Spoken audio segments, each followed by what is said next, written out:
Bien, donc on va commencer avec ceux qui sont là. Donc merci déjà. Cette troisième table ronde donc, est dédiée aux paysannes et aux paysans.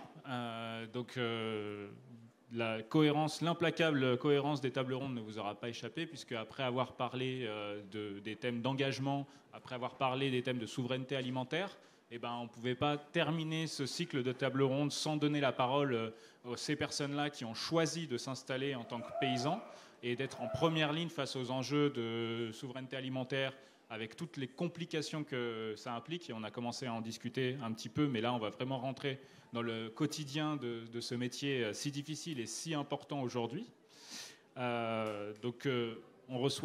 Aujourd'hui, on a le plaisir de recevoir Noémie Calais, qui est co-autrice du livre « Plutôt nourrir, l'appel d'une éleveuse », que vous pouvez retrouver après à la boutique. Et on reçoit également Christophe Probst, qui est ancien administrateur de Terra Humanisme et qui est éleveur en polyculture élevage en Lozère. Et enfin, nous recevons également Mathieu Yon, maraîcher dans la Drôme à Dieulefit et auteur du livre « Notre lien quotidien, le besoin d'une spiritualité de la terre ». Donc, première question, je vais peut-être passer la parole directement à nos intervenants pour qu'ils se présentent et qu'ils nous donnent leur définition de qu'est-ce qu'être paysan aujourd'hui. Voilà, c'est quoi pour vous être paysan et pourquoi vous avez choisi ce métier, pourquoi vous avez choisi cette voie? Je commence. Merci pour l'invitation déjà. Donc, Noémie Calais, moi je suis installée dans le Gers, juste à côté d'Auch, sur une ferme collective qui est une ferme Terre de Liens. Donc on fait le lien avec la table ronde précédente. Et cette ferme fait 110 hectares. Et en fait, c'est une ferme qui, pendant 35 ans, a été le site d'un élevage de porcs intensif. Et les hectares de terre céréalière autour des gros bâtiments ne servaient qu'à l'épandage du lisier et faisaient pousser des céréales qui, en fait, ne nourrissaient qu'à 30% à peu près les cochons qui étaient élevés là dans les bâtiments. Donc, on était très, très loin de l'autonomie alimentaire, de l'autosuffisance, etc.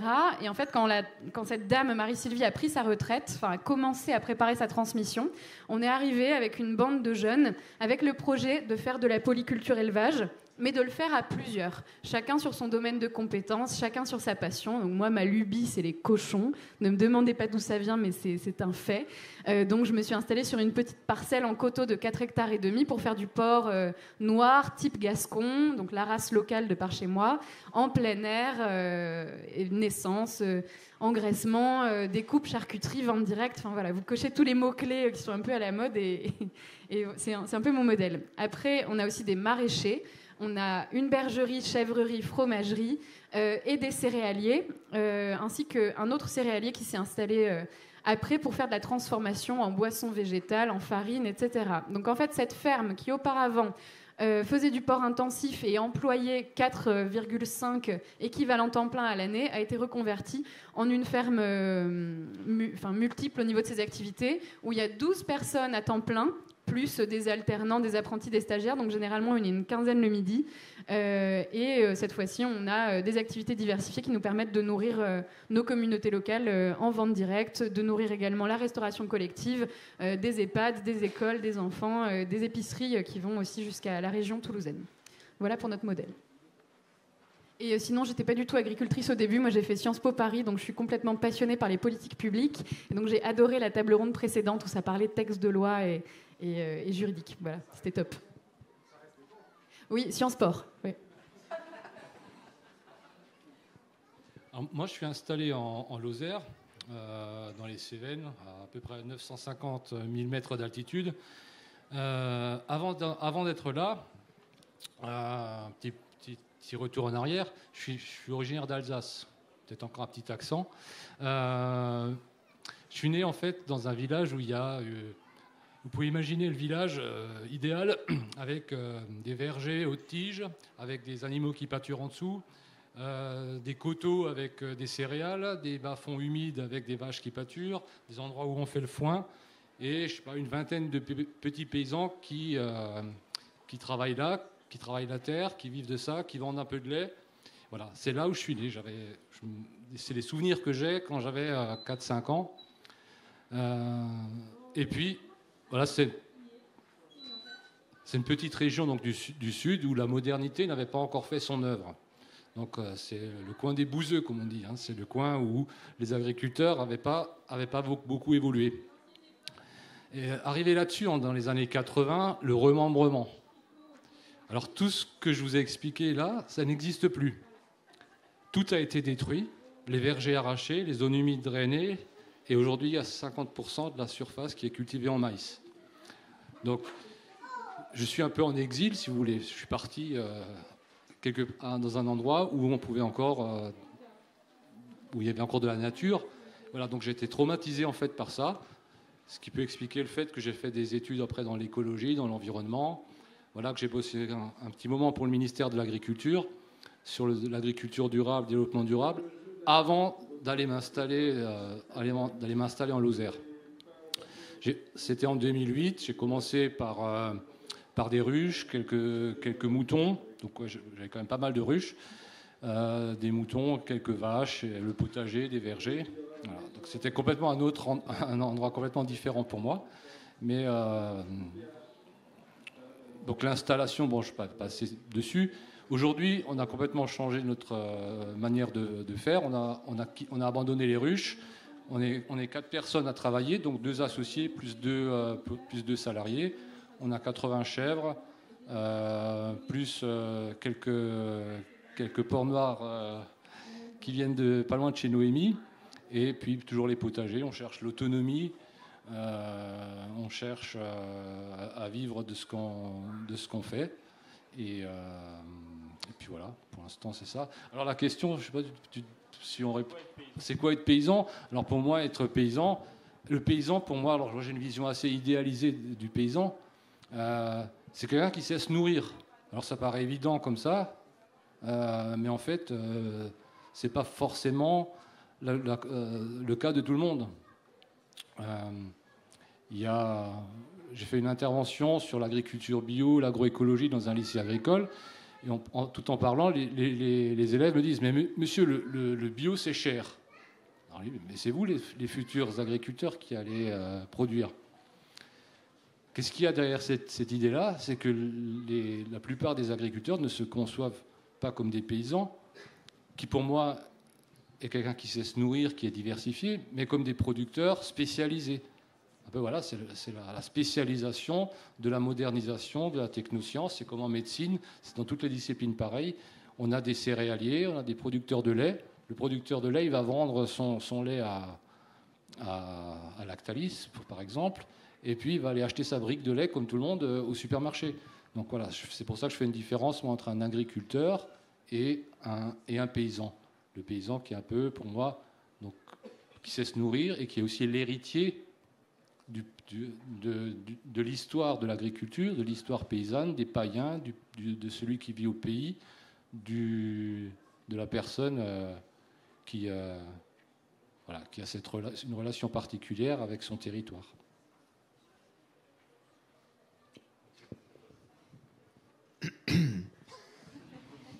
Je suis maraîcher sur 1 hectare dans la Drôme, à Dieulefit, de l'autre côté du Rhône. Ça fait 8 ans ou 9 ans que je suis maraîcher.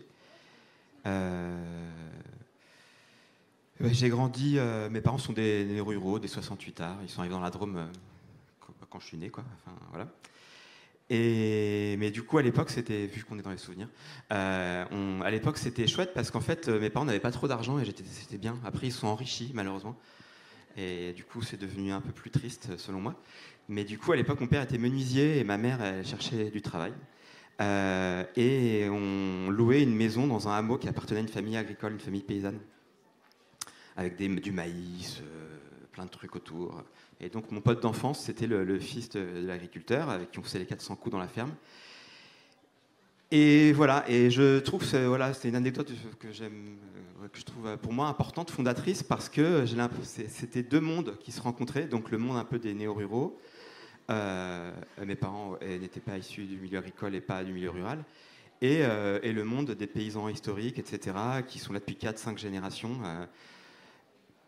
Et voilà, c'est à la fois anecdotique et à la fois symbolique sur comment faire dialoguer les classes sociales entre elles, puisqu'il s'agit quand même de milieux sociaux. À l'époque, quand j'étais gamin, d'ailleurs dans mon souvenir, c'était pas très classe d'être paysan en fait. Voilà, c'était pas un choix, c'était pas très positif en fait, hein. Donc maintenant, moi je suis maraîcher bio en petite surface, etc. Donc c'est devenu narcissiquement valorisant, hein, mais en fait, c'est pas très valorisant. Et du coup, je me méfie aussi quand on critique trop vertement les agriculteurs historiques parfois. Parce que ceux que je connais, en tout cas, ils sont chouettes. Et voilà, donc je suis devenu maraîcher et je suis allé retourner voir mon pote d'enfance pour lui dire. Et voilà, du coup, on a bien renoué contact. Et je dirais que juste que ce métier, en fait, moi j'ai fait plein de petits boulots avant, plutôt dans le social, éduc, machin, tout ça. J'aime ce métier, j'en sens un revenu. Et moi, mon obsession, c'est de réduire mon temps de travail sans réduire mon revenu. Donc voilà, donc c'est un peu tabou dans le milieu agricole cette question du temps de travail, mais en maraîchage bio diversifié, c'est possible. Et je pense que ça pourrait inciter les nouvelles générations à faire ce métier. Si on casse un peu ce tabou du temps de travail. En tout cas, en maraîchage, c'est possible. Dans les autres filières, je ne sais pas, mais en maraîchage, c'est possible. Voilà, donc c'est un métier dont j'ai besoin. Voilà, je ne me verrai pas arrêter en fait maintenant. Voilà, je me vois bien ça faire jusque tard dans ma vie. Et Ouais, pardon, moi j'avais pas répondu à ta question en bonne personne qui a étudié les sciences politiques. J'ai répondu totalement à côté. Qu'est-ce que c'est être paysan selon moi, au démarrage, quand j'ai changé de voie pour m'orienter vers l'agriculture, c'était une démarche individuelle. J'avais eu des soucis de santé quand je vivais en ville. Je me suis dit, je vais aller me trouver mon petit coin de terrain, travailler avec mes animaux, mes plantes, vendre, et puis je serai bien tranquille de mon côté. Et en fait, la réalité de la vie agricole et paysanne a complètement transformé ce rapport-là et ce projet-là. C'est devenu quelque chose de profondément collectif, de profondément relationnel, pour reprendre les termes qui étaient employés dans la première table ronde.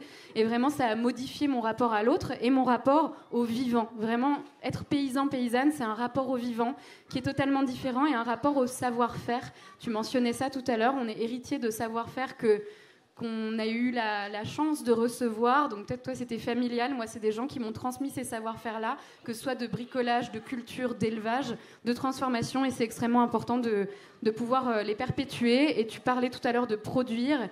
Moi je suis très attentive aussi à la dichotomie entre produire et nourrir. C'est pour ça que le titre de notre ouvrage c'est plutôt nourrir, parce qu'à un moment, enchaîné par ces objectifs de production, puisque quand on s'installe paysan et qu'on demande certaines dotations de l'État, certaines subventions, on a des critères à remplir, et pour ça, pour les remplir, on produit. Et à un moment, moi je me suis sentie que ça m'aliénait, et que ça m'éloignait de ce rapport nourricier que je voulais avoir à mon métier et à mon environnement et aux autres personnes qui m'entouraient. Voilà, d'où pour moi être paysan c'est nourrir. Merci Noémie. Je voulais rebondir à la réponse je voulais compléter la réponse de Mathieu avec une citation de son propre livre. C'était « Je ne voulais pas seulement vivre de mon métier, j'aspirais aussi à lui donner un sens ». Donc je pense que ça résume pas mal ton intervention. Et j'avais envie de vous faire rebondir par rapport aux autres tables rondes. Avant, on a parlé par exemple de burn-out. Donc c'est quelque chose quand même, la surcharge de travail qui concerne particulièrement le milieu paysan, avec beaucoup moins de filets de sécurité que dans les autres professions. Qu'est-ce que vous avez mis en place, vous, comme méthode de travail pour vous préserver de ça, puisque c'est un métier où la charge physique est particulièrement importante. Voilà, est-ce que vous pouvez nous dire un petit peu vos méthodes de travail? Et puis on parlait tout à l'heure avec Mathieu un peu de parfois où on met le curseur entre respecter à fond nos valeurs et se préserver soi-même. Je ne sais pas qui veut commencer. T'es pas obligé, hein. Je pense qu'il y a des choses à dire sur la quantité de travail qu'on a dans le monde agricole. Donc on sait que les moyennes de l'INSEE disent qu'on est à 55 heures par semaine de travail en moyenne dans l'agriculture. Donc il y en a qui font beaucoup plus que 55 heures. Donc, il y en a qui font moins aussi. Il y en a qui font moins forcément. Donc il y a moyen de s'organiser. Nous, on a fait le pari de travailler aussi à plusieurs et d'embaucher pour pouvoir se prendre des jours de congé, parce que dans l'élevage, c'est tous les jours. On est obligé de nourrir tous les jours, de traire, de s'occuper des animaux. Il faut être présent. Donc c'est tous les jours. Donc pour ça, on a décidé de travailler à plusieurs. Voilà, on est 4, on arrive à se relayer. En ce moment, il nous manque une personne et on le voit. Donc on est quand même fatigué, on cherche du monde. Ce qui est rassurant, c'est qu'à partir du 20 juin, normalement, on a quelqu'un qui vient nous suppléer, donc on sera de nouveau 4. Donc ça va tourner. Ensuite, je sais pas, un burn-out, j'ai du mal à saisir ce que c'est. On en a très bien parlé dans la première table ronde, mais c'est quelque chose qui moi, m'échappe personnellement. Ceci dit, je pense que c'est plus l'administration et les structures qui peuvent nous amener vers là. Les structures qui sont censées nous soutenir, comme la MSA ou certains services administratifs qui font des erreurs. Quand on est déjà en difficulté, qu'on est déjà en train de bosser 10 heures par jour, qu'on a du mal à joindre les deux bouts, et qu'on reçoit un courrier comme quoi il faut rembourser 20 000 euros pour une raison donnée, ben on peut mal le prendre. On peut, et surtout si c'est pour un truc complètement injuste, injustifié, on va nous dire non, c'était une erreur informatique, ok. Mais quand on reçoit le courrier et quand on nous dit voilà, il y a ça, il va falloir rembourser ça ou payer ça en plus, je comprends qu'il y en ait qui fassent des burn-out et qu'on est quand même une des professions où il y a le taux de suicide le plus important en France, où je ne sais pas à quelle échelle ça a été mesuré, mais il y a un taux de suicide important. Mais je pense que c'est aussi par les contraintes extérieures qui nous font du mal. Oui, moi je veux bien enchaîner sur ce que tu viens de dire. Dans le Gers, on a observé énormément de paysans, de paysannes qui ont craqué, qui ont lâché, qui ont dû se mettre en arrêt maladie. Je pense à une copine éleveuse de volailles qui, elle, a vraiment craqué. C'est son mari qui a dû arrêter de bosser pour reprendre la ferme, et elle n'a pas pu aller voir ses poules pendant 8 mois. Elle ne le pouvait pas, physiquement c'était impossible, et elle avait peur de devenir maltraitante. Et en fait, ça c'était après des changements de réglementation qui obligeaient tous les éleveurs de France à confiner leurs volailles, à claustrer leurs animaux. C'est des normes de biosécurité qui en fait visent à industrialiser complètement nos façons de faire et qui suppriment les modèles d'élevage en plein air. Et en fait, quand on est paysan et qu'on travaille avec un certain rapport au monde, un certain rapport au vivant, ben ça, c'est ça qui nous nourrit en fait. C'est ce sens-là profond de lien à nos animaux et à l'ensemble de l'écosystème. Et donc parfois, il y a certaines réglementations qui peuvent venir se mettre en travers de notre rapport au monde et nous faire craquer, nous faire dégoupiller, quoi. Donc ça peut être extrêmement violent, et clairement il y a même sur des fermes collectives autour de nous des éleveurs parfois qui craquent, et je trouve que la solution, puisque tu demandes les solutions, c'est... Enfin, moi, ce que je vois, en tout cas, ce que j'observe, c'est toujours le collectif. Le collectif. Ça peut être le syndicat qui va aller rattraper des gens, qui va les aider. Ça peut être Solidarité Paysan. Moi, en 2022, suite à toutes ces épreuves de grippe aviaire, d'augmentation des coûts du gaz, de l'énergie, de l'électricité, etc., j'ai failli également tout arrêter parce que c'était dur à tenir, j'y arrivais plus. Et c'est vraiment Solidarité Paysan, la Confédération Paysanne et le collectif sur ma ferme qui m'ont aidé, qui ont mis des choses en place et qui m'ont aussi montré que peut-être que c'était possible aussi d'arrêter. Si vraiment c'était la solution pour moi, je ne me vois pas faire autre chose comme métier, mais de pouvoir montrer qu'il y a une porte de sortie qui est ouverte. Et Solidarité Paysan met des mots parfois un peu durs sur la réalité des choses. Ça va être liquidation judiciaire, cessation d'activité, etc. C'est dur à regarder, c'est dur à voir, mais ça nous montre qu'il y a peut-être quand même une voie de sortie. Ceci dit, les voies de sortie pour les agriculteurs, elles sont totalement incomplète et insatisfaisante, parce qu'on ne peut pas retourner dans le régime du chômage comme on le souhaiterait. On a quand même des taux d'endettement qu'on essaye de garder au plus bas quand on est dans l'agriculture paysanne, mais quand même on a toujours, il faut payer nos moyens de production. La terre augmente d'année en année. Tout à l'heure c'était quelqu'un de Terre de Liens qui parlait. Nous, si on s'est mis sur une ferme Terre de Liens, c'est qu'on est conscient de cette réalité-là. Quand je me suis installée en 2018, le foncier dans le Gers avait doublé en 15 ans. Donc comment fera la génération suivante si le foncier continue à doubler tous les 10 ou 15 ans? Donc c'est vraiment des réalités économiques, organisationnelles qu'il faut qu'on prenne en compte. Et clairement, pour moi, la solution, c'est l'humain, c'est le relationnel qui généralement nous aide à voir le problème. Ça a été dit dans la première table ronde. Parfois, on est dans un tel niveau de proximité du burn-out qu'on ne peut pas le voir nous-mêmes. On est dans le déni et les autres sont là pour nous rattraper. Donc c'est aussi pour ça qu'il faut installer plein de paysans et de paysannes pour lutter contre l'isolement qui fait des ravages dans les campagnes, les suicides en agriculture. C'est majoritairement des hommes isolés à la campagne. C'est ça que montre l'analyse sociologique, et encore on n'a pas tous les chiffres parce que la plupart de ces suicides sont camouflés en accidents du travail, donc même la MSA a énormément de mal à réunir tous ces chiffres-là. Tu veux ajouter quelque chose sur ces sujets de burn-out, charge de travail, organisation, lourdeur administrative? Est-ce que toi aussi tu ressens ça, par exemple? Non, mais j'ai l'impression de passer pour le beatnik, là, c'est un peu gênant. Voilà, donc non, mais voilà, je suis à la Confédération paysanne, donc je suis solidaire avec mes collègues.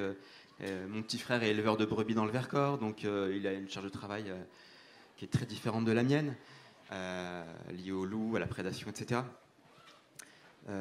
Mais voilà, moi j'ai d'abord été entrepreneur, je suis passé en espace test agricole, ensuite je suis passé entrepreneur salarié d'une coopérative agricole, donc j'ai eu un statut de salarié, c'est la seule fois de ma vie où j'avais un statut d'une sécurité sociale, tout. Ensuite je me suis installé à Adiolfi en tant que cotisant solidaire, et depuis le 15 mars, youpi lala, je suis chef d'exploitation. Voilà, donc je suis devenu un vrai agriculteur maintenant, voilà, je vous le dis, là, je fais mon annonce, je fais mon coming out. Est-ce que tu as un tracteur? Avec des dettes? Non, sans dette, non, ça va. Non, je ne suis pas un vrai agriculteur parce que j'ai pas de dette, c'est ça que tu es en train de dire. Voilà, donc je ne suis pas encore un vrai agriculteur parce que je n'ai pas de dette, mais statutairement, je suis chef d'exploitation. Voilà, merci. Je voulais vous le dire parce que j'ai vu ça, j'ai eu... C'est la MESA qui me l'a envoyé, j'étais fier. Comme à l'école, tu sais, j'avais l'impression d'avoir une bonne note. Mais voilà, mon système est reproductible mais assez atypique en fait, donc je peux pas.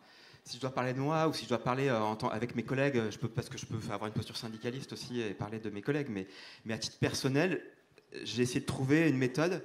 Voilà, ce que je peux dire quand même, c'est que dans l'espace test agricole, ce que j'ai vu, c'est qu'il y a une forme d'inégalité sociale dans les gens qui se reconvertissent en agriculture. Moi, j'ai fait 4 ans de philo. Une maîtrise de philo, on ne fait pas grand-chose avec sur le marché du travail. Les collègues qui s'installaient en espace test, ils avaient fait des études agro-paritech, ils bossaient dans le marketing, etc. Donc en fait, au bout de 2-3 ans, sur 20 que j'ai vu passer en espace test agricole, on est 3 à avoir continué. Je ne sais pas si c'est stats nationales, mais voilà, en 4 ans. Et voilà. Et en fait, ils voyaient, ils voulaient faire ce métier-là, par idéologie, etc. Mais en fait, ils ont vu le revenu qu'ils avaient par rapport au travail à fournir, et ils ont calculé avec le revenu qu'ils avaient avant dans leur labo de recherche, etc. Au bout de 2 ans, c'était plié, ils sont retournés dans leur labo de recherche. Voilà, pour 1200 euros ou 3500 euros, bon, voilà, le calcul était fait. Moi, je n'étais pas ouvrier, mais avec une maîtrise de philo, je ne pouvais pas faire grand-chose, mais en plus, ça me plaisait. Mais voilà, il faut quand même s'y tenir un peu, quoi. Effectivement, il y a une forme d'engagement, comme c'était dit ce matin. Même si je contrôle, j'ai l'impression de pouvoir vraiment maîtriser ma charge de travail, mais ça, c'est mon choix, c'est mon obsession. Par contre, il y a une astreinte et une contrainte. Il faut accepter la contrainte. Voilà, je ne veux pas dire que c'est youpi tralala, je me promène comme je veux dans toute la France. Voilà, là maintenant, c'est 24 heures, 48 heures. Voilà, avec les courgettes, c'est plutôt 24 heures où je peux partir, quoi. Voilà, sinon les courgettes font 1 mètre de long, c'est compliqué. Mais voilà, je suis un peu confus, je m'excuse. Mais voilà, j'ai répondu ou j'ai pas répondu? Oui, tout à fait. Mais ça suscite plein d'autres questions. Alors, avant de m'engouffrer dans la brèche de l'engagement que vous avez un peu ouverte, je voudrais vous reposer une question autour de l'organisation de votre métier. Par exemple, quels sont les ajustements que vous avez dû faire après vos premières années d'installation? Je pose cette question parce que peut-être qu'il y a des porteurs de projets ou des gens qui aimeraient franchir le cap un jour de l'installation. Quels conseils vous donneriez? Qu'est-ce qui vous a mis du temps de comprendre, vous, et qui vous a mis en difficulté au début, et après vous avez le déclic, vous avez dit non, il faut faire autrement? Ça, c'est une question hyper importante. Est-ce qu'il y a des porteurs de projets dans la salle? Levez tous la main, ouais. Oui, il y en a quelques-uns. Okay. 2. Bon, c'était 3 là-bas. Qui dit mieux? Il en faut 200 000 d'ici 6 ans, donc n'hésitez pas. Et 1 million d'ici 10 ans. Ouais. Non, mais ça, c'est une question très importante parce qu'en fait, on est nombreuses à s'être installés en essayant de coller à certains critères.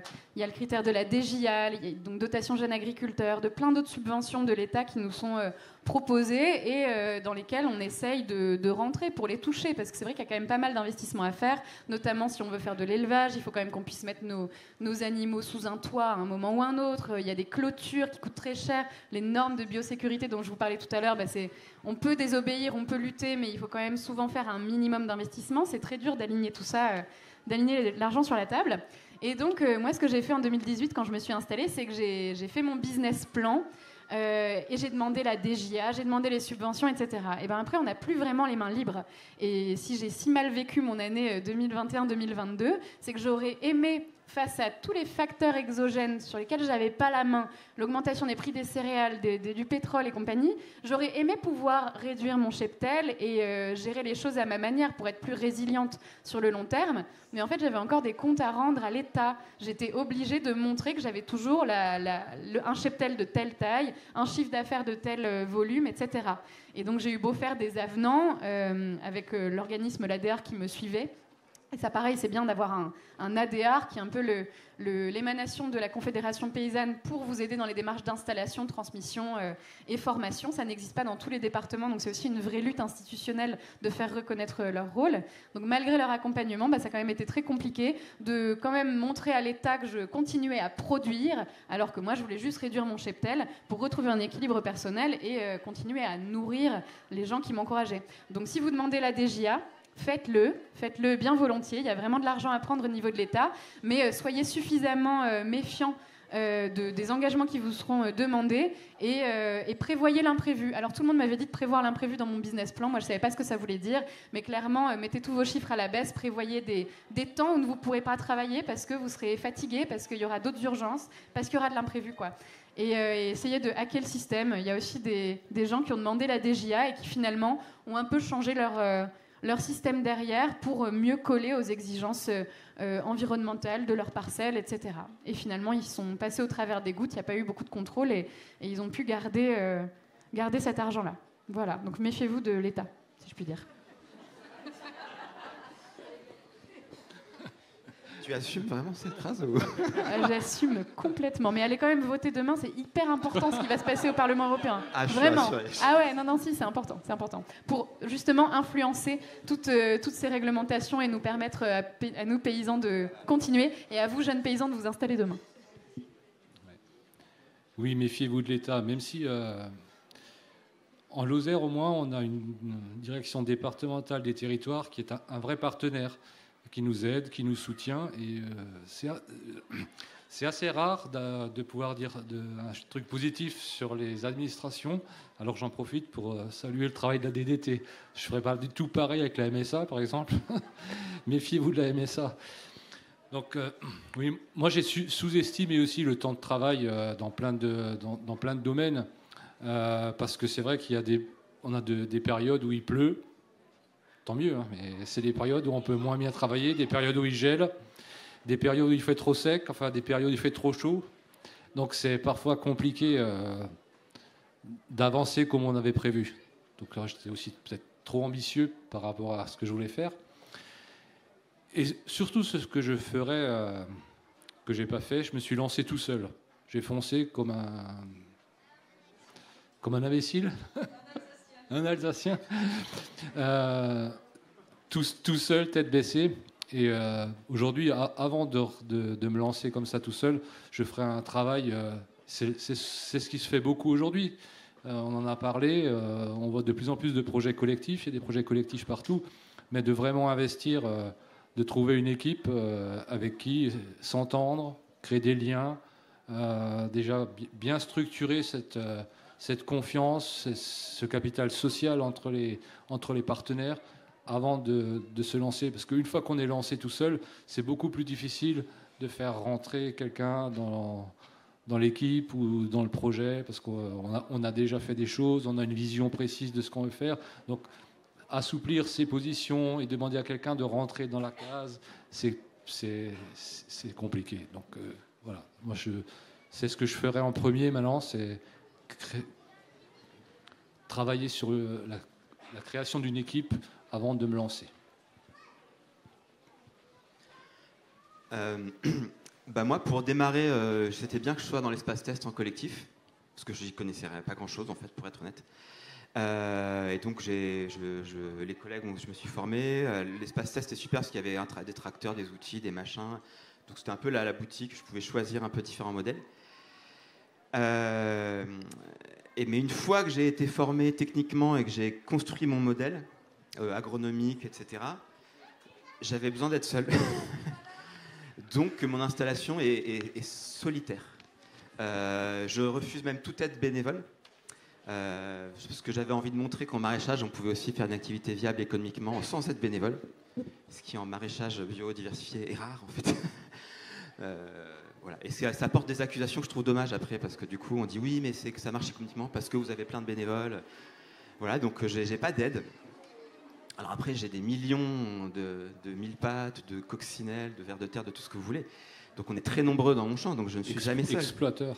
Je ne suis jamais seul. J'exploite le vivant effectivement, mais il me le rend bien et il se multiplie, donc je fais des élevages de vivants. Je sais pas. Et voilà, donc je suis seul dans mon activité, mais par contre, je pense que, pour pas prendre le contre-pied exact, c'est-à-dire que démarrer seul, sans connaître son modèle technique, sans savoir où on va, alors là, c'est une catastrophe. Mais du coup, pour ma deuxième installation, comme j'avais fait à Terracopa, là où j'étais vers Montpellier, j'avais vu mon système. Je savais exactement le système technique que je voulais, et je savais que ça allait pas me coûter trop cher. Et donc, j'ai acheté exactement les outils dont j'avais besoin. Et j'ai pas acheté des outils inutiles qui zoneraient dans le garage ou je ne sais où, mais voilà, que j'aurais quand même payé, quoi. Donc ça, c'était vraiment bien. Et aussi jouer solidaire, je pense aux outils, tu dis acheter les outils dont on a besoin, et aussi les acheter en collectif. Moi par exemple, j'ai pas d'atelier de découpe et de transfo sur la ferme, parce que j'ai la chance d'avoir une CUMA, donc une coopérative d'utilisation du matériel agricole, sur le territoire gersois, où on a un atelier de découpe, des séchoirs, un gros congélateur, un autoclave en commun, et qui nous permet d'acheter ensemble tout ce matériel qui peut être lourd, ça nous permet de l'entretenir ensemble. Et donc en plus de ce volet économique qui est très important, c'est aussi comme une petite famille, c'est-à-dire que nous, éleveurs, on peut être tous assez isolés les uns les autres sur nos fermes. Et en fait, cet atelier de découpe, on y va, on a des jours précis sur lesquels on peut aller. Et en fait, on retrouve nos collègues et c'est un lieu d'ébullition qui est vraiment chouette. On trouve toujours des solutions quand on va dans ce lieu-là. Par exemple, l'un de mes collègues, là où tu as acheté tes petits cochons, en fait, son mâle reproducteur est mort. Il était dans une panade pas possible. Et moi, j'avais Brad Pitt, mon Vera, qui cherchait une nouvelle famille. Donc voilà, on a pu faire le transfert de Brad Pitt à l'atelier, enfin voilà, en discutant à l'atelier de découpe. Donc, faut pas sous-estimer le côté. Je comprends le côté solitaire, mais il faut pas oublier le côté solidaire pour faire une installation agricole qui tienne dans le temps. Je voudrais qu'on passe au sujet de l'engagement et de la colère des agriculteurs qui a eu lieu au début de l'année. Est-ce que, à votre manière, vous y avez pris part et est-ce que vous pouvez nous dire comment vous l'avez vécu ? Apparemment, Mathieu, tu m'as vu sur le stand de la conf pendant le salon de l'agriculture, donc ça veut dire que tu y étais aussi ? Oui, c'est vrai. Oui, il y a eu l'action à Lactalis, voilà. Puis sinon, on a bloqué un péage dans l'Isère, près de Lyon. Voilà, donc moi je suis plutôt favorable à un soulèvement populaire et paysan, trans syndical, etc. Mais je suis très déçu, voire plus, sur le résultat de tout cela. Voilà. Je trouve que on a l'impression d'avoir été un peu les dindons de la farce dans cette histoire. On a servi à, quelque part, ça a fait passer des trucs pires qu'avant en fait. Donc j'ai un peu une sensation de m'être fait un peu couillonner quand même dans cette affaire. Oui, ça a été compliqué en tant que paysan, notamment quand on est affilié à la Confédération paysanne, de se positionner au début de cette crise agricole. On observait tout ça avec recul, on ne savait pas trop ce qui allait se passer, qui était derrière, comment ça allait être récupéré. Ça n'a pas été simple du tout. Moi, je me souviens vraiment de 10 jours de flottement. J'étais appelée par des médias aussi qui voulaient ma réaction et je leur disais wow, non mais je mets pas les pieds dans vos... Je sais même pas où je mets les pieds moi, enfin je comprends pas ce mouvement. Et c'est vrai que très rapidement, ça a été récupéré par la FNSEA, récupéré par la coordination rurale, et le gouvernement a annoncé, mais en moins de 2, les pires reculs environnementaux qu'on puisse imaginer. Enfin, on revient sur la primauté du droit de l'environnement, on est revenu sur le plan éco-phyto, il y a des choses catastrophiques pour l'élevage, notamment l'élevage industriel, à qui on déroule des tapis rouges monumentaux. Tout ça, c'est en train de passer, soit dans la LOA, la loi d'orientation agricole, soit par décret, par ordonnance, donc sans contrôle du peuple. C'est allé extrêmement vite, et effectivement, on l'a pas vu passer. Et nous, en tout cas, Confédération paysanne du Gers, on a eu énormément de mal à se mobiliser parce que c'est une phase où on était pris sur nos fermes, quoi. On avait énormément de travail et on est en vente directe, donc on n'avait pas beaucoup de temps libre en fait pour sortir sur les ronds-points et faire des actions au Leclerc et autres. Voilà. Moi, j'ai pas pu y aller parce que j'avais pas un assez gros tracteur. J'avais pas 250 000 € à mettre dans un tracteur. Non, avant la manif, avant que ça dégénère, on a fait une petite avec les amis de la conf en Lozère. On est intervenu chez Intermarché et Hyper U sur le miel. Parce qu'on a vidé les rayons de tous les miels qui n'étaient pas bien étiquetés, qui provenaient de l'étranger sans indication d'origine autre que miel UE et non UE. Bon, ce qui veut dire tout et n'importe quoi, surtout n'importe quoi. Parce que le miel, il arrive en France à 2 € du kilo, qu'il est vendu dans les supermarchés à 13 €. Je dis, mais comment ils font pour vendre du miel à 13 €? Parce que un producteur, il a un prix de revient de 8 ou 9 €, surtout en bio. Donc on trouve du miel dans les supermarchés à 13 € du kilo. C'est absolument hallucinant. Ils se font une super marge en plus, quoi.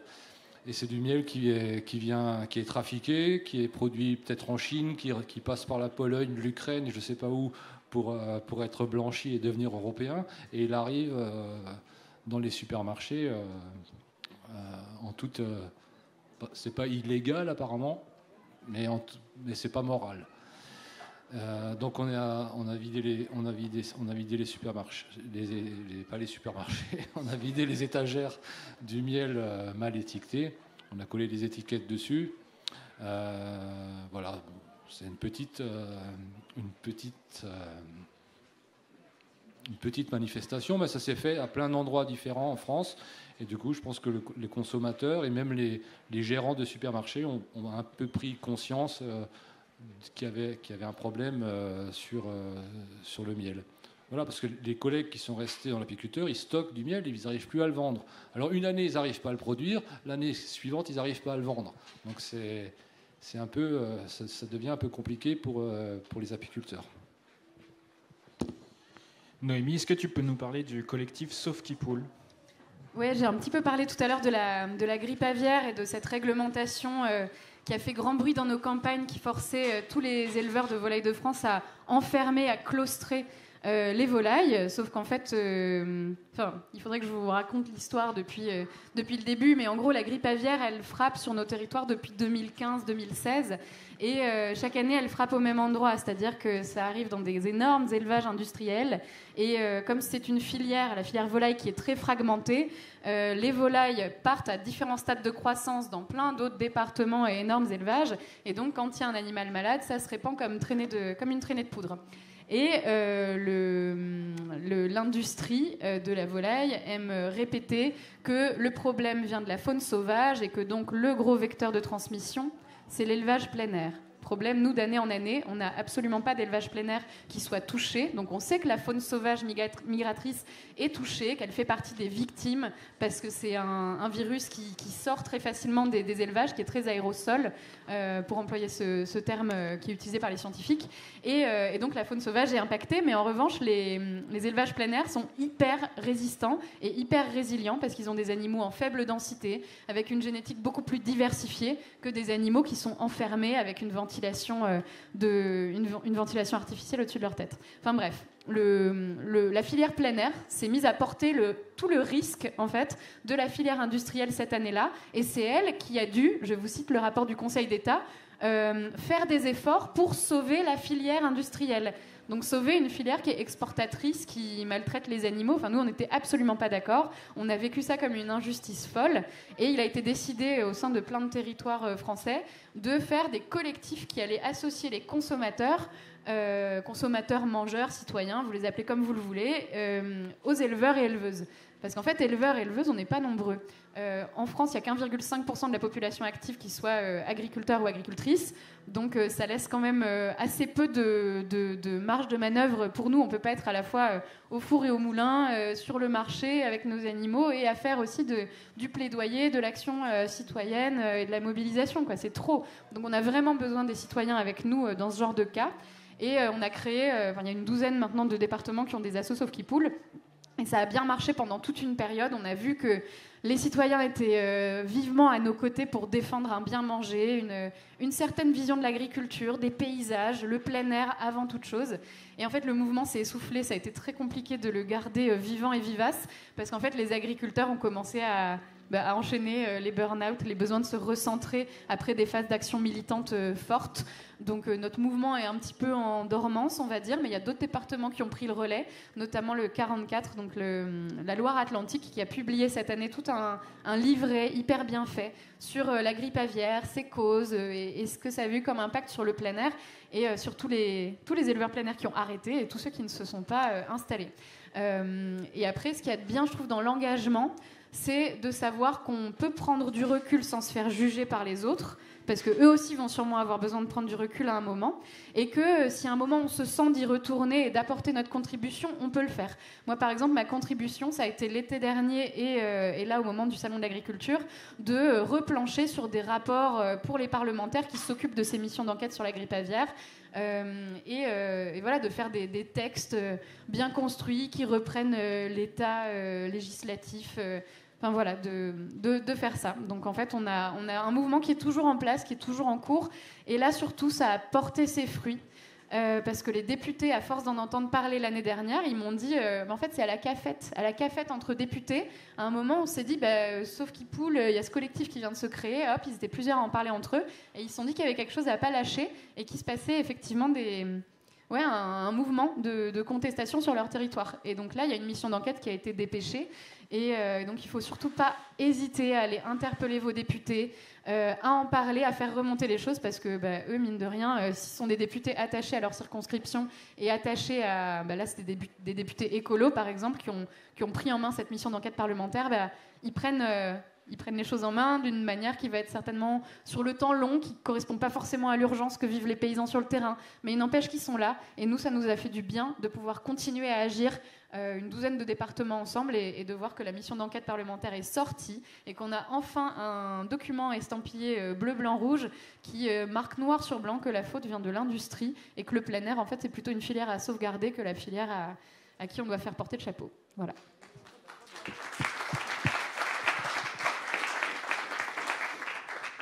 Mathieu, il me semble que tu as aussi une expérience que tu peux nous partager puisque tu étais à l'initiative de cette fameuse expérience locale de sécurité sociale de l'alimentation à Dieulefit. Est-ce que tu peux nous dire quel bilan vous en tirez aujourd'hui et qu'est-ce que ça devient ? Donc là, c'est le moment où on parle d'initiative. Alors, oui, donc on a monté ce système qui s'inspire de la sécurité sociale de l'alimentation. Voilà, vous savez peut-être ce que c'est. Et donc nous, pour approcher la question, on avait fait un système de prix, différencié. Voilà, donc qui fonctionne bien depuis plusieurs années, qui va passer à une nouvelle étape pour vraiment intégrer un système de cotisation géré en amont pour intégrer plus de producteurs et plus si possible, de personnes. Ce qui était très chouette, en fait, c'était humainement le fait de faire ce système de prix différencié. Donc le producteur, il gagne le même prix. Pour moi, je ne gagnais ni plus ni moins. Je vendais au même... Quelque part, je récupérais toujours mon prix. Simplement, il y avait un prix différencié qui permettait aux gens de choisir en fonction de leur situation sociale. Et après, il y avait une péréquation de caisse. On équilibrait la caisse, les prix au-dessus, les prix en dessous. Et on rééquilibrait pour le producteur s'il en manque, s'il en a déficit. Si on fait ça sur 3 points de vente. C'est confus, mais vous verrez si vous voulez creuser le truc. Je crois que je suis fatigué. J'étais hier à une table ronde avec l'atelier paysan pour la conf, donc je suis complètement... j'ai dépassé mon taux de sociabilité là. Il faut que je retourne dans mon champ. Donc voilà, je suis désolé. Mais donc très chouette parce que moi j'étais d'abord en boutique de producteurs dans le sud, dans l'Hérault, là c'était super. Mais je voyais bien que je m'adressais qu'à une certaine clientèle et j'avais envie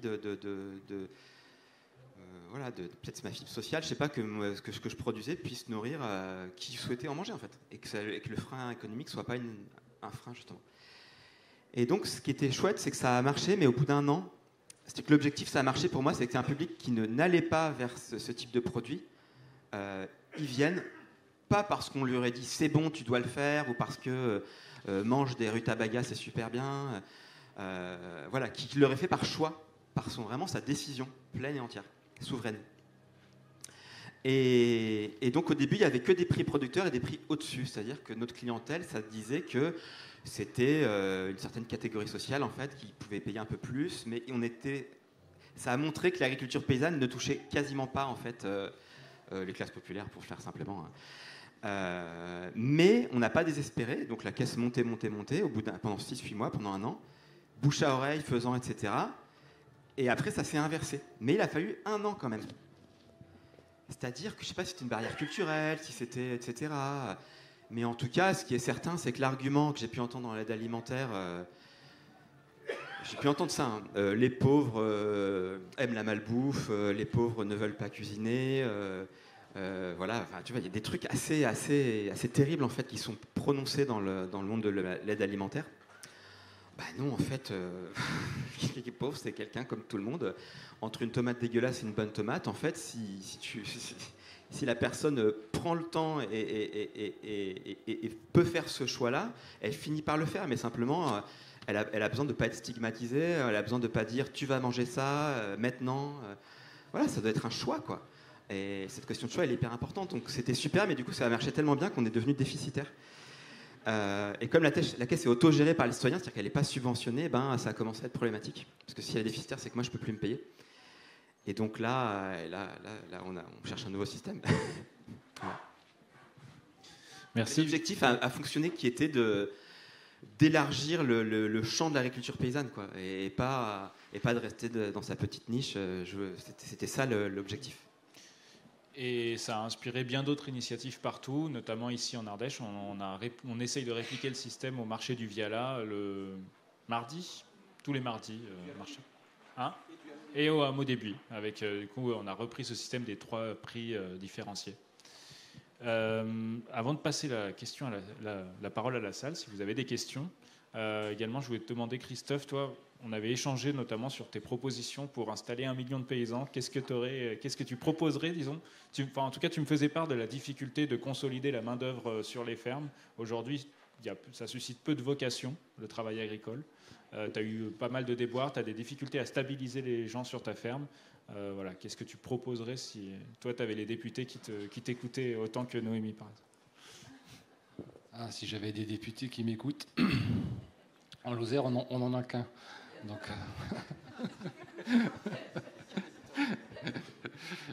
on est mal pourvu, mal desservi en député.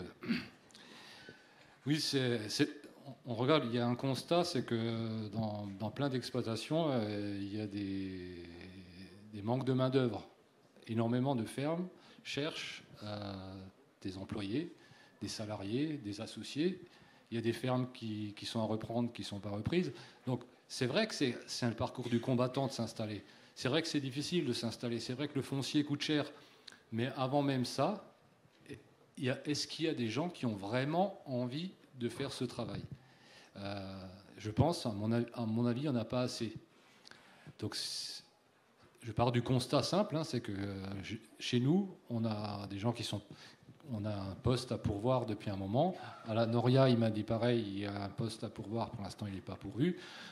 J'ai des tas de collègues, notamment dans l'élevage, qui ont besoin d'un coup de main, même occasionnel. Il n'y a personne. Même le CDI, on propose des CDI. Le CDI ne fait plus recette. C'est aussi un changement de société. On n'a pas plus forcément envie de s'engager comme dans un travail, de bosser comme un fou toute sa vie, comme le faisaient nos parents. On est dans une autre ère, dans une autre période. C'est pas plus mal, c'est pas une critique de vouloir changer, de pas se tuer au travail. Mais comment on fait ? Plusieurs fois déjà dans l'après-midi, on a donné les chiffres de l'agriculture. On n'est plus que 380 000 fermes. On était 2 millions encore au début des années 80. Il n'y a plus... le nombre de salariés a baissé. Comment... Tu ne donnes pas des solutions là. Non, je ne donne pas de solution. Je garde une idée pour la fin. Non,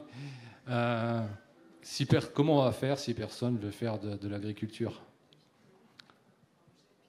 On mange des pilules, mais oui, mais c'est un peu ça, parce que tout le monde veut manger local, du petit producteur, de la qualité, du bio, de l'AOP, mais bientôt il n'y aura plus de ça, parce qu'il n'y aura plus les petits producteurs. Si personne s'installe, il va y avoir que des gros producteurs, ou quasiment que. Comment faire? C'est qu'il nous manque une culture de l'agriculture. C'est la culture, une agriculture. On a perdu globalement dans la société ce lien à la production, à la terre. On ne sait pas se nourrir. Je disais même les gros agriculteurs ne savent pas se nourrir. Donc on est dans une situation très très fragile.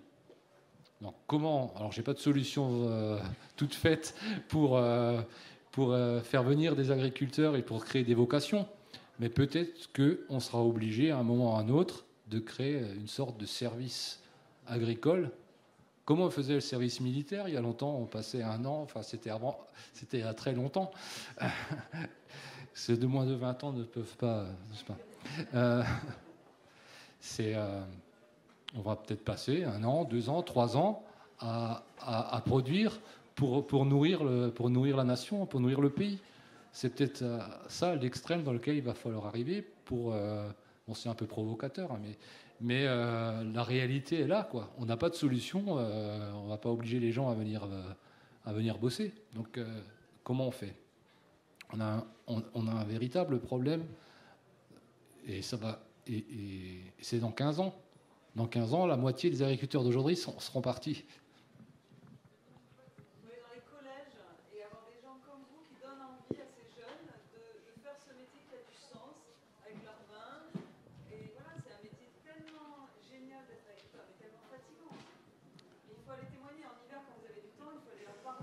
Oui, Noémie l'a dit tout à l'heure, on manque un peu de temps. Ouais, non, mais c'est vrai qu'il y a une vraie question de repenser les narratifs qui entourent l'agriculture. Et je ne sais pas si tu le mentionnais tout à l'heure, mais sortir du côté sacrificiel. Tu as parlé du temps de travail, mais moi j'y crois énormément si on veut encourager une nouvelle génération à s'installer. Mais il faut qu'on s'enlève ce sacrifice de nos épaules. La terre, ça peut être un fardeau, mais si on est plusieurs à la porter ensemble, elle devient beaucoup plus légère. Enfin, moi, je crois énormément, en tout cas, au collectif, parce que je me suis rendu compte récemment que j'avais jamais été aussi longtemps dans un métier avec les mêmes personnes autour de moi, les mêmes collègues, depuis 2018 sur ma ferme. Et je me suis dit, bah mince, là, après toutes ces années, c'est des personnes que j'aime et que je respecte et que j'admire tellement que j'ai un plaisir fou tous les midis, à les rejoindre à table et à partager du temps avec eux. Et en fait, quelle chance, qu'est-ce que c'est nourrissant d'aimer les gens avec qui on travaille tous les jours. C'est quand même fou. Et tout à l'heure, on parlait également dans la première table ronde de la table, de l'assiette. Et bien moi, je ressens aussi ce plaisir-là qui est très fort et transformateur chaque jour, d'avoir dans nos assiettes des produits derrière lesquels je mets un visage, je mets un paysage, je mets une histoire. Et en fait, ces produits-là, j'ai l'impression que quand je les ingère, quand je les mange, ben, j'en sors transformée par ce lien qu'il y a derrière et par le lien humain des gens autour de la table.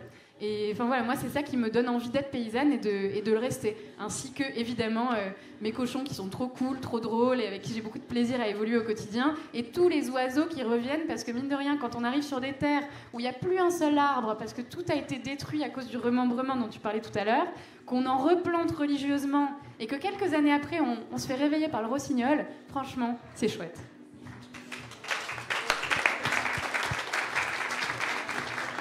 Tu veux ajouter quelque chose? Oui, j'ai commencé, j'ai parlé à un moment de l'agriculture, d'une culture globale, d'une culture pour tous. Voilà, l'agriculture, se nourrir ne doit pas être réservé à 1% de la population. Il faut que tout le monde se sente concerné par l'agriculture.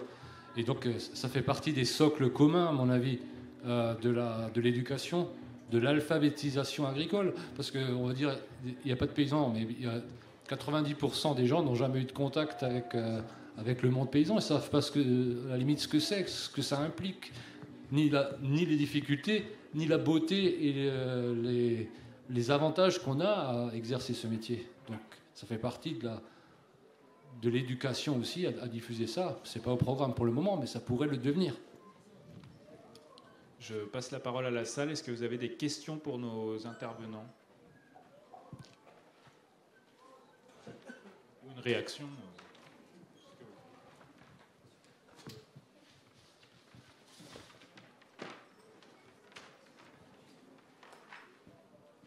Bonjour, donc Guillaume, Lozérien. En fait, ouais, c'est vrai que le tableau que vous dressez, il est réel. Moi, je suis paysan. J'ai une structure qui est un peu grande, pour moi tout seul. Et mon envie, via la formation en agroécologie que j'ai commencé à Terre Humanisme, c'est essayer de trouver des personnes qui veulent s'installer individuellement sur la structure pour nourrir un territoire. Et en fait, moi, ce que je pense, pour arriver à rendre le métier de paysan plus attractif, c'est sortir de ce système de grosses fermes qui sont en fait, dès qu'on présente la ferme, moi en fait, quand j'ai fait mon cursus agricole, dès qu'on nous parle de ferme, tout ça, on nous parle d'endettement. On nous parle de toute cette nébuleuse de matériel. Moi, un exemple, par exemple, en 2006, je me suis installé en transformation viande, en reprenant une partie des terres de la structure de mon père, de 50 hectares. J'ai quand même investi 322 000 euros. J'étais fils de paysan. Et j'ai pas, sans parler du foncier, c'est juste mon installation. À l'heure actuelle, c'est vrai que l'accès au foncier, c'est une problématique de malade. Et les paysans, comme on en parlait aussi dans la table ronde précédente, c'est la capitalisation de ce système qui fait que les paysans, en fait, quand ils partent à la retraite et qu'ils veulent refiler le bébé, ils se disent, en fait, moi j'ai trimé toute ma vie pour payer les banques. Pourquoi j'ai pas le droit d'avoir une part pour moi pour pouvoir continuer à vivre? Parce qu'en plus, ce qu'il y a, c'est quand on voit la retraite des paysans, excusez-moi, mais moi je trouve ça très indécent. Mais en fait, pour l'attractivité du métier de paysan, moi je pense qu'il faut revenir justement au territoire, qu'il faut revenir à des structures plus petites, plus en accord avec le territoire. Et moi, ce que j'aimerais faire sur ma ferme, en tout cas, c'est installer de nouvelles personnes sur de nouvelles activités, mais avec un groupe de travail en amont, dont eux font partie, mais aussi les consommateurs locaux, pour qu'en fait, il y ait un travail de savoir les attentes qu'ont les consommateurs, pour pouvoir produire en fonction de ça, et pas l'inverse. C'est-à-dire que maintenant, actuellement, beaucoup d'agriculteurs s'installent et disent je vais faire une production de porc, je vais faire une production de bœuf. Je produis, j'ai mon produit qui est disponible, mais en fait, je ne sais pas si en face, j'ai le consommateur qui va l'acheter, je ne sais pas à quel prix, je ne sais pas. Et on se trouve coincé, en fait, on a investi, on a un produit, on va faire les marchés, on prend beaucoup de temps, parce que moi, pendant 15 ans, je fais de la vente directe, donc je sais vraiment ce que c'est, ce côté vente directe. Et au final, moi, je me suis aperçu dans des structures, dans mon activité, que si le consommateur, en fait, passe commande et a une attente d'un produit, et on produit le produit qu'il veut, et on le nourrit, justement, comme tu disais, en fait, l'agriculteur va produire en sachant que son produit est déjà vendu. Et déjà, cette pression-là, elle n'y est plus. Vraiment, honnêtement, quand vous faites votre métier pour lequel est votre métier, c'est-à-dire produire, du moins faire de travailler la terre ou travailler avec des animaux, mais en sachant qu'in fine, on va avoir un résultat ou on va avoir un revenu qui va ressortir et on va être payé et on va vivre, on va dire le système est tout autre. Et en plus, tu gagnes la reconnaissance des gens qui achètent ton produit, parce que je ne sais pas si vous faites le marché tous les deux, mais franchement, le marché du samedi, quand les gens sont reconnaissants de tout le travail que tu as fourni, c'est quand même assez extraordinaire. Ah, c'est on va dire, limite jouissif. Ouais, voilà. Mais c'est vrai que c'est pas simple. Et moi, en fait, j'ai fait mes gros investissements. Et là, je suis dans un virage sur ma ferme.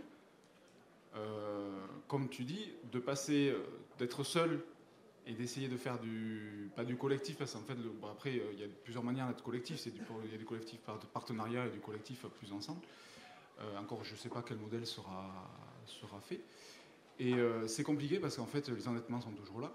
il faut arriver à prendre le virage. Après, j'espère pouvoir le prendre. Sinon, si je ne le prends pas, comme tu dis, si la décision à un moment c'est de liquider et de faire autre chose, on fera autre chose. Mais c'est vrai que aller jusqu'au bout de ces idées aussi, c'est important. Voilà. Ouais, merci pour ton témoignage. Elle s'appelle comment ta ferme ? Moi, c'est la ferme de Brugerolles, c'est à Langogne, en Lozère, juste à côté du lac de Nosac. Très bien, ça marche. Il faudrait faire un truc de petites annonces de... Mais là. Ah ok, très bien. Voilà, regardez sur son t-shirt si vous voulez vous installer en Lozère. Nous, pour info, on cherche un céréalier ou une céréalière sur notre ferme pour remplacer Marie-Sylvie qui part à la retraite. Et nous, on cherche des maraîchers à la Noria. Voilà. C'est le moment petites annonces. C'est vrai qu'il n'y avait pas d'accès au monde agricole, foncier, tout ça. C'est pas ce qu'il disait tout à l'heure. Ouais. Il manque des gens pour le faire, quoi.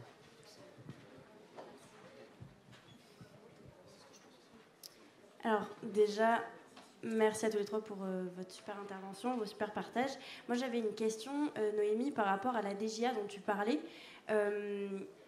Tu avais expliqué que, si je te cite bien, que c'est de l'argent que l'on peut soutirer à l'État, que l'État a de l'argent. Mais on est d'accord, la DGA, c'est une dotation, c'est pas une donation. Donc, en soi, en tant qu'agriculteur, si vous avez fait une DGA, vous devez rendre cet argent.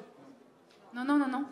En fait, il est versé en 2 fois. Tu as 80% la première année et 20% 4 années après si tu as rempli tous les critères qui étaient demandés par l'État. En revanche, au bout de 4 ans, si, admettons, tu as réduit ton cheptel, tu as complètement changé ton modèle ou tu n'es pas arrivé au bout de ce que tu avais promis à l'État, là, tu dois rendre, tu peux être menacé de rendre ta DGA. Voilà, ne pas toucher le reliquat de 20% et potentiellement rendre l'argent. Et comme c'est une jolie somme assez ronde, généralement, on vit un peu avec cette épée de Damoclès jusqu'à la fin de la DGA. Enfin, moi, je me souviens que la fin de ma DGA, c'était l'année dernière, le jour de Sainte-Soline. Non, mais l'énorme symbole. Et donc, j'ai vécu les 2 événements un peu comme un couperet un moment émotionnellement assez intense dont je me souviendrai longtemps, quoi. Mais du coup, est-ce qu'il y aurait d'autres leviers que la DGA pour s'installer Alors déjà, sur les installations chaque année, donc moi j'ai les chiffres de 2020 en tête qui viennent du super livre d'Amélie Poinceau, Qui va nous nourrir ? C'est aux éditions Actes Sud, si vous ne l'avez pas lu, c'est génial, elle est journaliste chez Mediapart. Et donc sur les chiffres 2020, il y a 38% des jeunes installés, enfin des nouveaux installés, qui le font avec la DGA.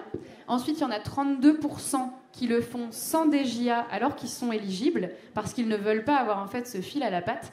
Et les 30% restants, si je me trompe pas, 30% restants, eux ont plus de 40 ans, donc en fait ils sont même pas éligibles à ça.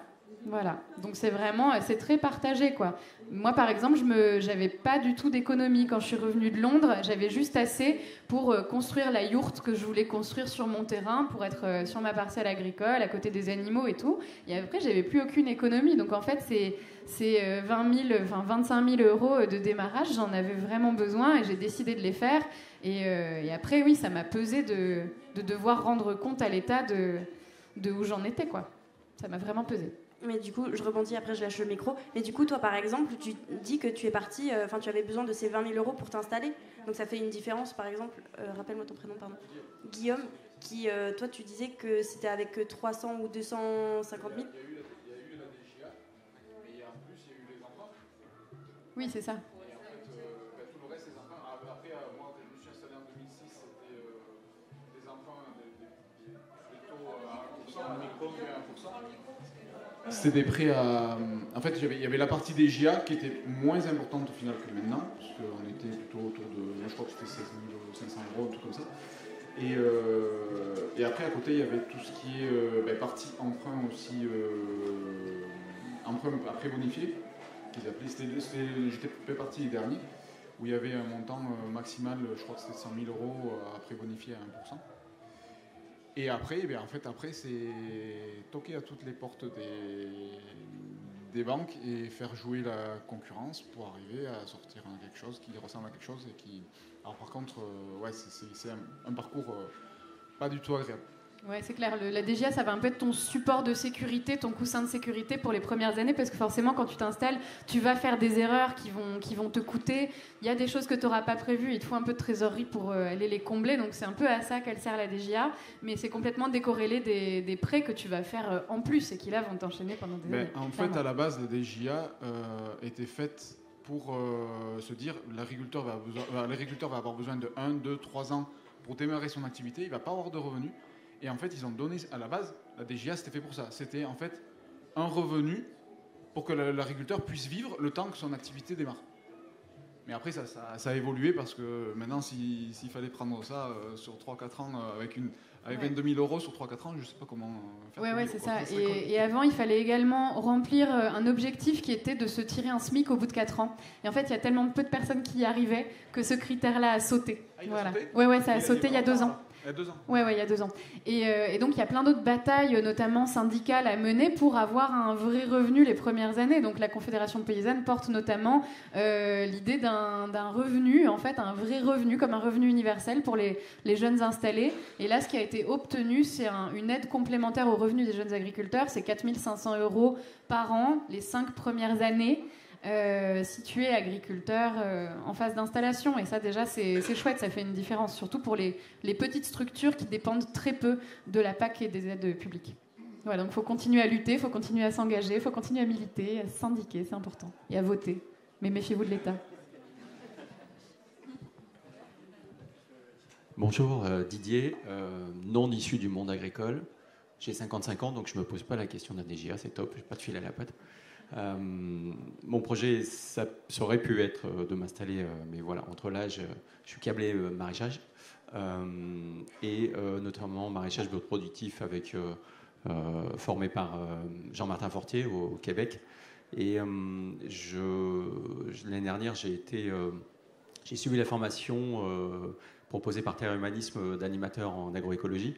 Et j'ai fait des stages, et notamment, comme j'étais câblé maraîchage, j'ai sollicité des fermes en maraîchage, et j'ai été accueilli par ces fermes-là, et j'ai proposé à ces fermes-là d'ouvrir leurs portes auprès du public, du grand public. Donc j'allais faire ma propagande sur le marché le dimanche, et ensuite on faisait des accueils à la ferme. Et juste pour vous dire...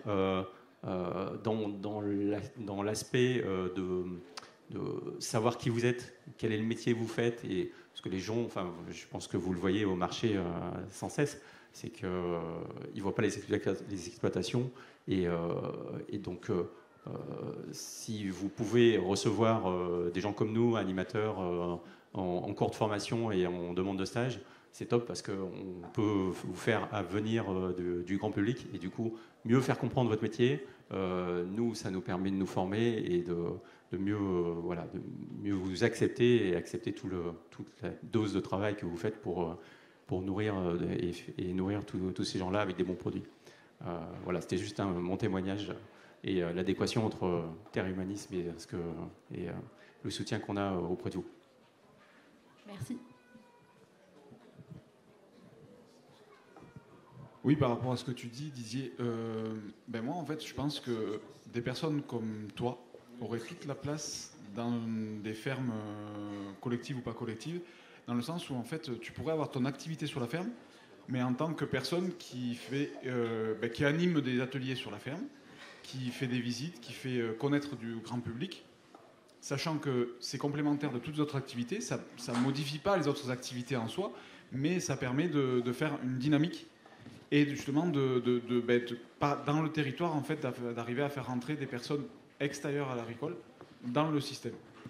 Ouais, de faire connaître. Et c'est vrai que je pense que le rôle aussi d'animateur en agroécologie ou d'animateur tout court peut être ça aussi. Ça peut être une strate supplémentaire sur un des sites de ce type-là, quoi.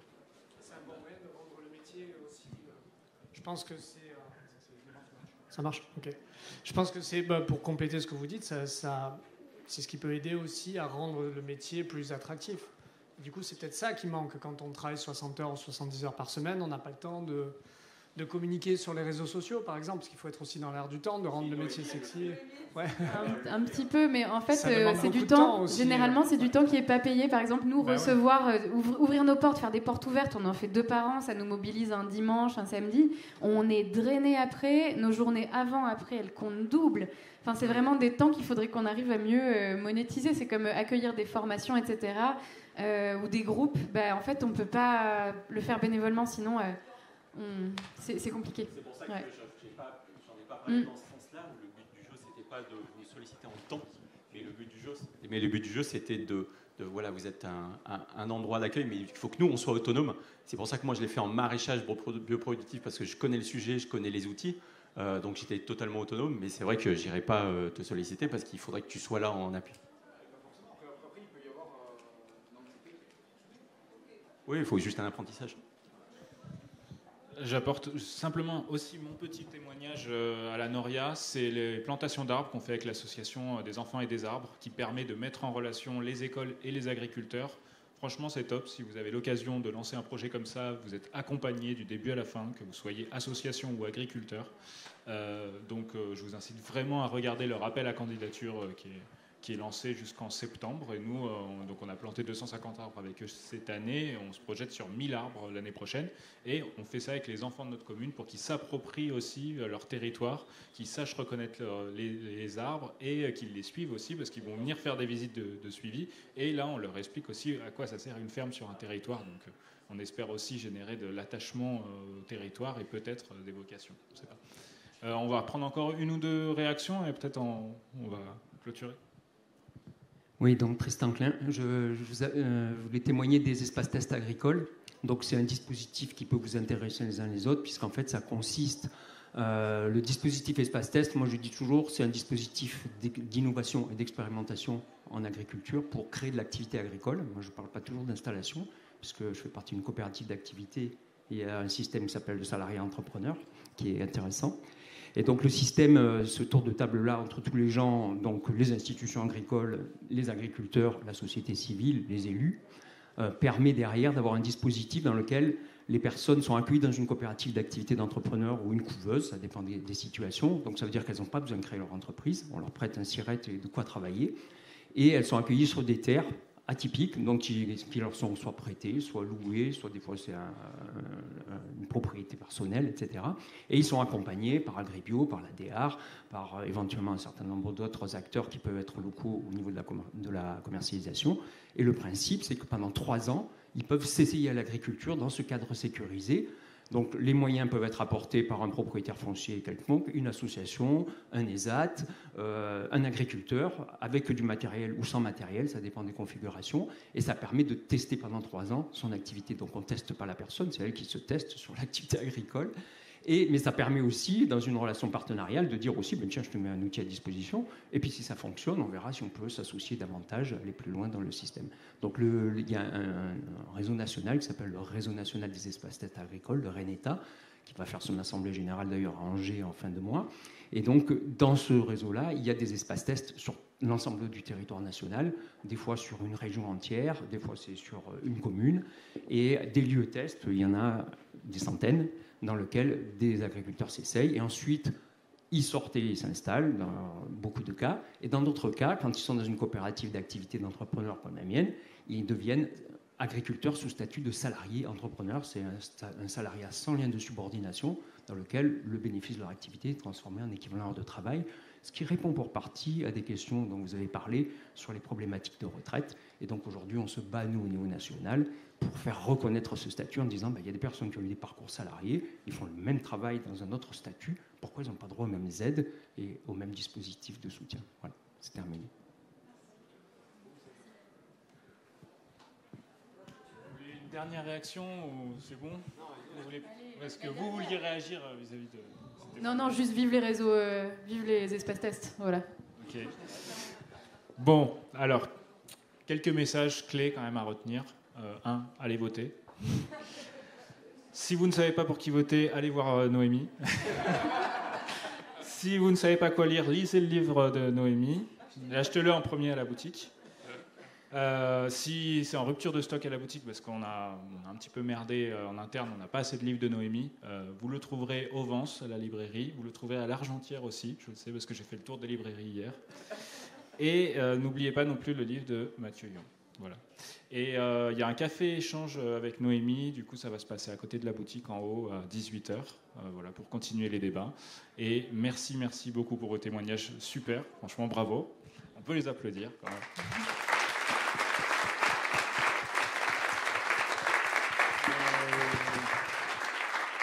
Et vive l'agriculture paysanne et vive les paysans, évidemment. Merci à tous.